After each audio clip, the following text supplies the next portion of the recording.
The call came at 7:26 a.m. on a Wednesday, exactly 5 months and 3 days after they restructured my position. Hiroshi Tanaka, polite Japanese accent, very professional. Mr. Cross, we have discovered significant problems with Apex Energy's compliance status. Are you available to discuss? I was drinking coffee in my home office, watching the sunrise over Houston's skyline.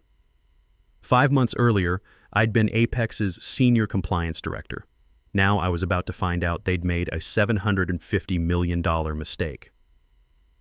My name's Nathan Cross, 53, and I've been keeping energy companies legally compliant for 19 years. Before that, I spent 12 years in the Air Force making sure aircraft systems didn't fail at 30,000 feet. Same principle, different stakes. When maintenance breaks in aviation, people die. When compliance breaks in energy, companies die. The day this whole mess started was a Tuesday.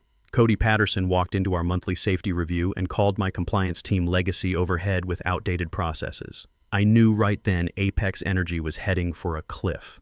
Cody had that entitled MBA energy you see everywhere now. Expensive suit, fresh haircut, and the kind of confidence that comes from never actually screwing up anything that mattered. CEO's nephew, newly appointed VP of Digital Innovation, whatever that meant, in a 89-year-old energy company. He didn't shake hands when introduced. He gave that finger wave thing and said buzzwords like digital transformation and process automation while sipping a $15 green juice like he'd invented efficiency. Nobody asked him to present that day. Nobody stopped him either. He clicked through a PowerPoint titled Modernizing Legacy Functions, Phase 1. Phase 1, it turned out, was gutting my department. I'd been Apex's named SOC2 compliance director for 9 years. That's 9 years of building safety protocols from scratch, watching regulatory changes sweep through energy like hurricanes, documenting every nightmare scenario the EPA, OSHA, and DOT could throw at us. I had 4 external audits under my belt with 0 violations. My filing system was organized like an aircraft maintenance manual, everything labeled, dated, cross-referenced. Cody didn't even know what SOC2 meant. I watched him Google it during the meeting. That morning, he stood there grinning with his aunt's company credit card, called compliance an outdated support function, and suggested we automate oversight using AI solutions. My department was redundant, he said, overstaffed. My $89,000 salary, plus $14,000 in benefits eliminated. That's $103,000 in annual savings, he bragged. Almost a full marketing budget upgrade. Someone actually clapped. I didn't. I just capped my pen and asked, "We done here?" Cody left with his spreadsheet and a satisfied little nod. I went back to my office and opened a fresh binder. It wasn't anger. It wasn't even surprise. It was protocol. Air Force habit. When someone's about to make a catastrophic mistake, you document everything and prepare for damage control. I started backing up files. Every access credential, every compliance designation, every legal document where my name appeared as the responsible authority.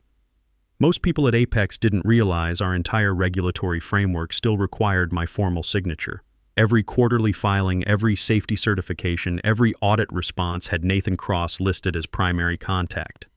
No replacement had been designated. Nobody could replace me without board approval and formal reassignment paperwork filed within 21 calendar days. But Cody didn't know that. His Aunt Diana, the CEO, probably didn't either. At first I thought someone would pump the brakes. Maybe HR would hesitate. Maybe Diana, who once called me the guy who keeps us out of federal prison, might speak up. But nothing. HR sent the reclassification paperwork 5 days later. My new title, Senior Administrative Coordinator. My security clearance was downgraded. My invitations to leadership meetings disappeared overnight. I nodded, no complaints, even congratulated Cody when he bragged about hitting his first efficiency target. He actually gave me a thumbs up and called me Nate. So I printed the original SOC2 designation letter, the one signed by the board in 2020, and emailed it to my personal account with a timestamp. Then I printed 2 copies. One went into my home filing cabinet, the other into a binder labeled Regulatory Continuity, Archive Only, and quietly placed it in the legal department's storage room. 3rd shelf, right side. I didn't tell anyone. See, people think revenge needs to be loud, dramatic exits and angry speeches about being unappreciated. but nobody appreciates a landmine either until someone steps on it. The real beauty was in Section 14.2 of our business continuity plan, a clause I'd added 4 years ago after watching a competitor get hammered with $6.3 million in fines for improper compliance handoffs. It stated that any change to the named compliance officer must be formally reassigned by board resolution within 21 calendar days, or the designation becomes legally invalid retroactive to the vacancy date. Energy compliance fines start at $18,000 per day for minor violations. After 90 days of continued violation, they escalate to $42,000 per day. The math gets ugly fast. Cody had no idea. Legal hadn't checked. Diana just signed off on the efficiency report without reading the details. 7 weeks after the modernization, I submitted my resignation. Clean and simple. Effective 14 days from today, I will be stepping down from my position at Apex Energy Solutions. That's it. No drama, no exit interview demands, no company-wide email about being undervalued. They processed it like routine paperwork, disabled my access by end of day. The IT ticket was so rushed they misspelled my name and forgot to update the compliance registry. My son Austin called that night to check on me.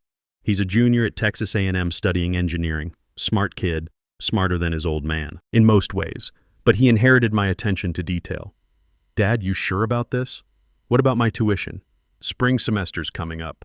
Trust me, son, this is going to work out. Your old man didn't spend 12 years in the Air Force without learning how to plan for contingencies. Sounds like you've got something up your sleeve, just following proper procedures. Sometimes that's all it takes. That weekend, I updated my profile on the Federal Compliance Registry, setting my certification to active, executive designation relinquished, no replacement filed, effective day 22. Then I registered as an independent consultant specializing in crisis compliance recovery. 48 hours later, my phone started ringing. By Monday, I had 6 serious inquiries. 3 from law firms representing companies in regulatory trouble, 2 from boutique consulting groups, and 1 from a Japanese energy conglomerate that specialized in acquiring American mid-market energy companies.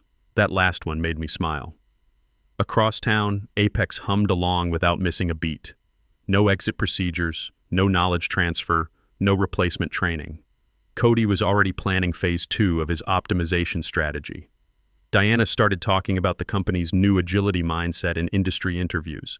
Nobody noticed the compliance clock ticking toward day 22.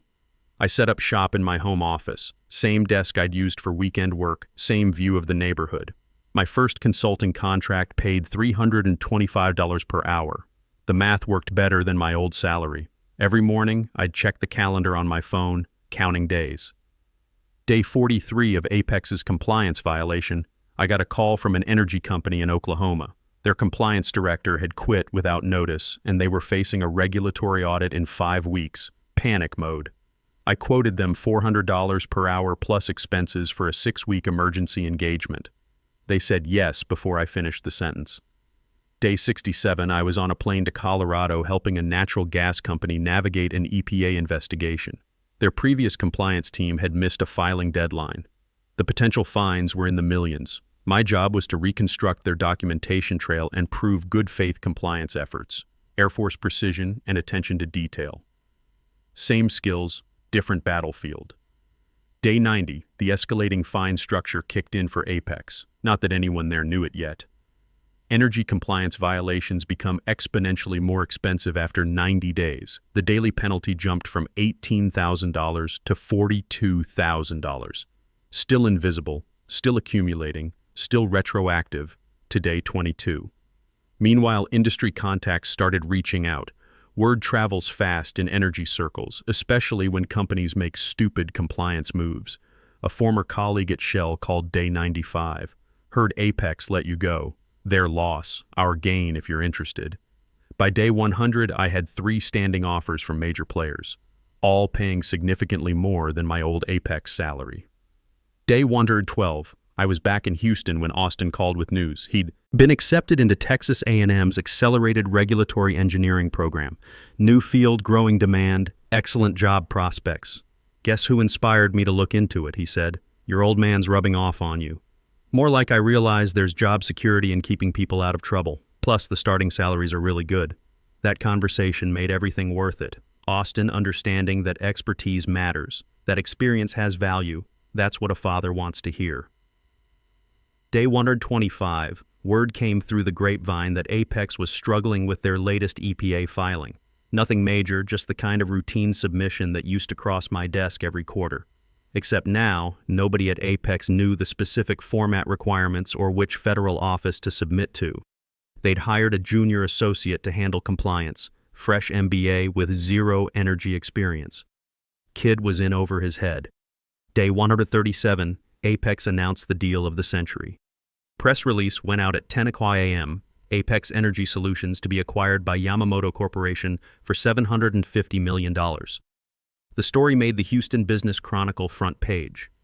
Diana was quoted extensively about Apex's innovative operational transformation under new leadership. Cody was quoted too. He'd positioned himself as the architect of Apex's lean operational model that attracted international attention. The article mentioned his strategic elimination of redundant legacy functions as a key factor in Yamamoto's interest. I read it over my morning coffee.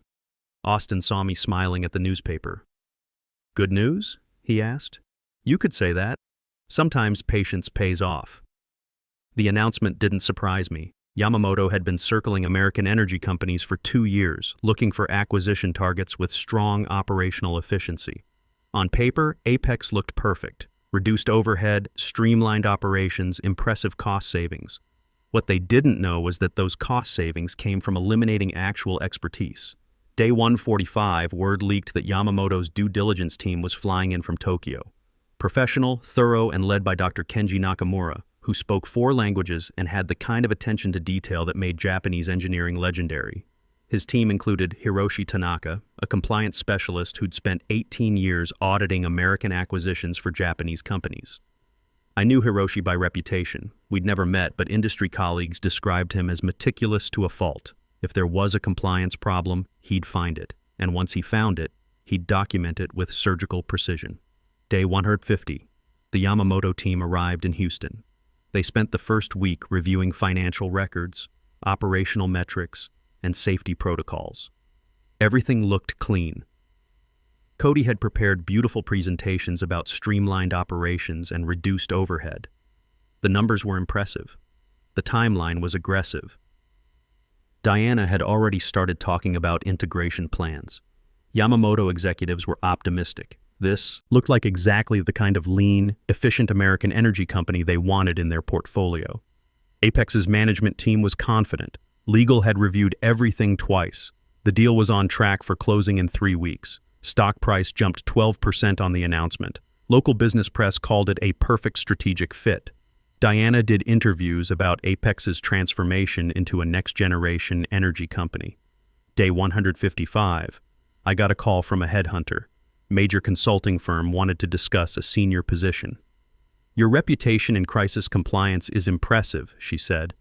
"Companies are specifically asking for Nathan Cross." That felt good. After 9 years of being taken for granted at Apex, having the industry recognize my expertise was satisfying. But I wasn't ready to commit to anything permanent yet. The Apex situation was still playing out, and I wanted to see how it ended. Day 159. Cody posted on LinkedIn about disrupting traditional compliance models through innovative automation. The post got 200+ likes from young MBA types who thought regulation was just paperwork that slowed down business. I saved a screenshot. Sometimes you need souvenirs. Day 161. Exactly 22 compliance cycles since my designation had been terminated without replacement. Hiroshi Tanaka was in Apex's legal archive room cross-referencing regulatory filings with personnel records. Routine due diligence, nothing unusual.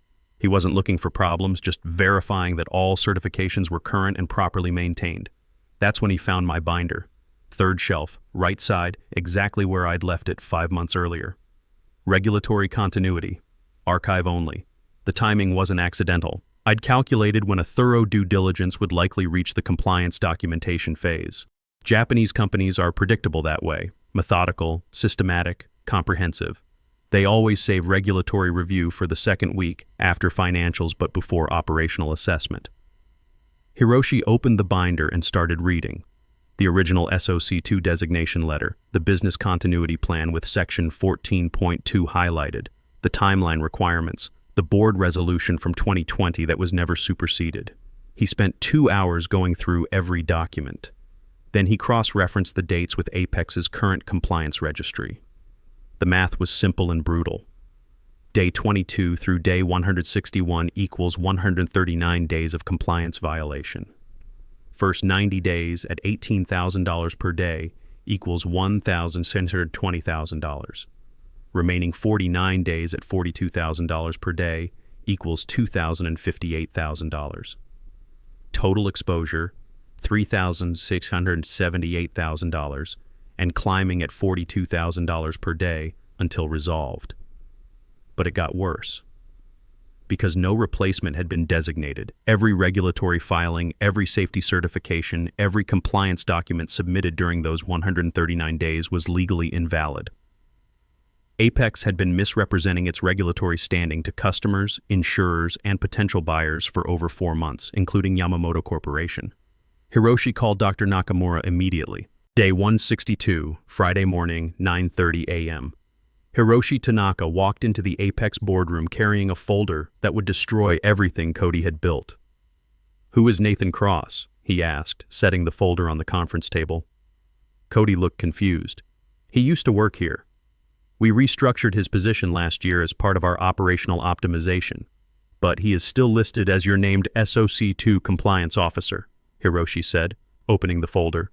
"According to your federal registry and this documentation, he remains the designated authority for all regulatory filings."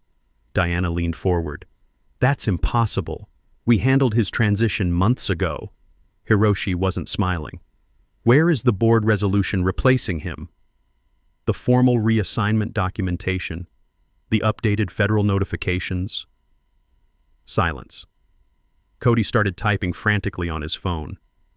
Diana was already reaching for hers. Legal was called out of another meeting. HR scrambled to find records that didn't exist. "We assumed the transition was automatic when we restructured his role," someone from HR offered weakly. Hiroshi shook his head. "Federal compliance designations are never automatic. They require explicit board action and formal replacement within 21 calendar days. You have been operating without valid compliance authority for exactly 139 days, over 6 complete compliance cycles." Dr. Nakamura, who had been quietly reviewing Hiroshi's findings, looked up from her laptop. "This represents material misrepresentation of regulatory standing during preliminary negotiations." Cody tried to salvage the situation. "It's just paperwork. We can fix this in a day. Bring Nathan back, file the forms, move forward." "No," Dr. Nakamura said firmly. "You cannot retroactively fix federal compliance violations. Energy compliance fines escalate after 90 days. Your current exposure is $3,678,000, increasing by $42,000 daily." The room went dead quiet. Diana's face had gone gray. "Surely we can resolve this. It's a procedural oversight." Hiroshi opened his laptop and turned the screen toward the table. "Your compliance violations create significant liability exposure for any acquiring entity. But more concerning is the pattern of misrepresentation. Mr. Cross left detailed documentation showing that proper procedures were available and ignored." He clicked to the next slide. "Section 14.2 of your own business continuity plan, authored by Mr. Cross, explicitly outlines the 21-day requirement. This was not an oversight. This was negligence." Cody's voice cracked slightly. "We didn't see that documentation. It was filed in your legal archive with clear labeling," Hiroshi replied. "Mr. Cross followed proper procedure. Your organization did not." Dr. Nakamura closed her laptop slowly. "This is a material breach of due diligence representations. We must terminate acquisition proceedings immediately." Diana stood up abruptly. "Dr. Nakamura, surely we can work through this. The deal is scheduled to close next week. Ms. Patterson, your company has been operating in federal violation for over 4 months while representing full compliance to potential buyers. This creates exposure for Yamamoto Corporation that we cannot accept." That afternoon, Hiroshi called me directly. "Professional courtesy," he said, "wanted to understand the timeline of my departure and the transition procedures that were supposed to be followed." I was in my home office working on a compliance manual for a client in Louisiana. The call was expected. I'd been counting days on my calendar, watching the violation accumulate like compound interest. Mr. Cross, this is Hiroshi Tanaka from Yamamoto Corporation. We are reviewing Apex Energy's regulatory standing as part of acquisition due diligence. Yes, sir. How can I help you? Can you confirm the timeline of your departure and any transition procedures that were implemented? I gave him the dates. Restructured on day 0, resigned effective day 49, final day 63. Explained the proper procedures, confirmed that no formal replacement had ever been designated. When he asked if I'd attempted to notify Apex of the compliance gap, I mentioned the binder. Regulatory continuity, archive only, I told him. Third shelf, right side in legal storage, should still be there. We found it, Hiroshi said. Very thorough documentation. Section 14.2 of the Business Continuity Plan appears to address this exact scenario. Yes, sir. I wrote that clause in 2022 after watching a competitor get hit with $6.3 million in fines for improper compliance handoff. Seemed like prudent risk management. Indeed. Are you currently available for consulting engagement? Depends on the scope and timeline. What did you have in mind? Day 163, Monday morning. Dr. Nakamura called an emergency meeting. Diana, Cody, the board, legal counsel, everyone who mattered. She laid out the situation in terms that left no room for interpretation. Apex Energy has been operating in violation of federal compliance requirements for 139 days. The regulatory fines currently total $3,678,000 and increase by $42,000 daily until resolved. Cody started to interrupt. Dr. Nakamura held up her hand. Furthermore, every compliance document submitted during this period is legally invalid. This includes safety certifications, environmental filings, and regulatory representations made to Yamamoto Corporation during preliminary negotiations. Diana's voice was barely a whisper. What does this mean for the acquisition? It means the acquisition is terminated, Dr. Nakamura said flatly. Effective immediately. Our legal team has identified material misrepresentation that creates unacceptable liability exposure. Cody looked like he was going to be sick. Surely we can resolve this. Bring Nathan back. Fix the paperwork. Move forward. Trust has been compromised, Dr. Nakamura replied. Mr. Cross provided proper documentation and procedures. Your organization chose to ignore them. This was not an oversight. This was a failure of corporate governance. The Yamamoto team was packed and gone by noon. Their final act was to formally notify Apex's board that due diligence had revealed material compliance violations and misrepresentation of regulatory standing. The press release went out Tuesday morning. Yamamoto Corporation withdraws from Apex Energy acquisition due to unresolved regulatory compliance issues. Apex's stock opened down 23% and kept falling. By market close, it had dropped 41% in a single day. The business press picked up the story immediately.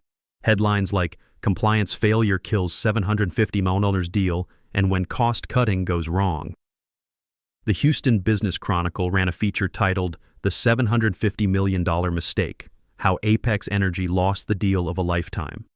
They interviewed compliance experts, corporate lawyers, and business school professors. Everyone had opinions about proper due diligence and the importance of regulatory oversight. Nobody interviewed me. That was fine. I had work to do. Wednesday morning, my phone rang again. Dr. Nakamura this time. Mr. Cross, Yamamoto Corporation is interested in retaining your services for a comprehensive compliance review of our North American operations.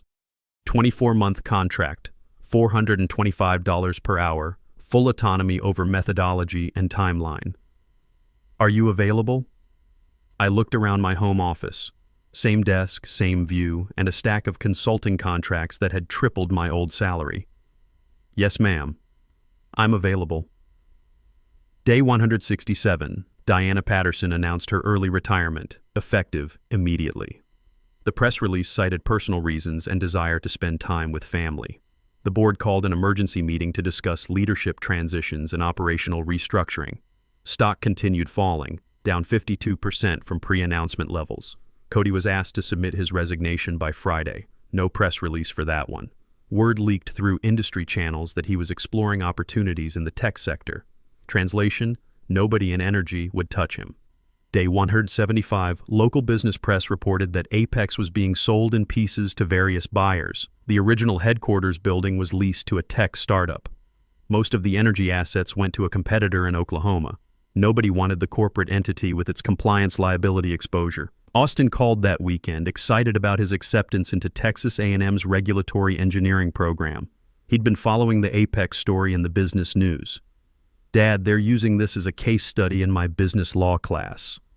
Professor says it's a perfect example of how cutting corners on compliance can destroy shareholder value. What's your take on it? That someone at Apex knew exactly what they were doing when they wrote those procedures, and someone else ignored them because they thought they knew better. Smart kid. Your old man's proud of you. I've been thinking about specializing in energy compliance. Professor says the field's growing, especially with all the international acquisitions happening. Good choice. There's always demand for people who can keep companies out of trouble." That conversation meant everything. Austin understanding that expertise matters, that experience has value, that his father's work actually protected people. That's what makes the whole mess worthwhile. Day 200, I moved into my new office at Yamamoto Corporation's North American headquarters in Houston. 14th floor, corner office, view of the downtown skyline.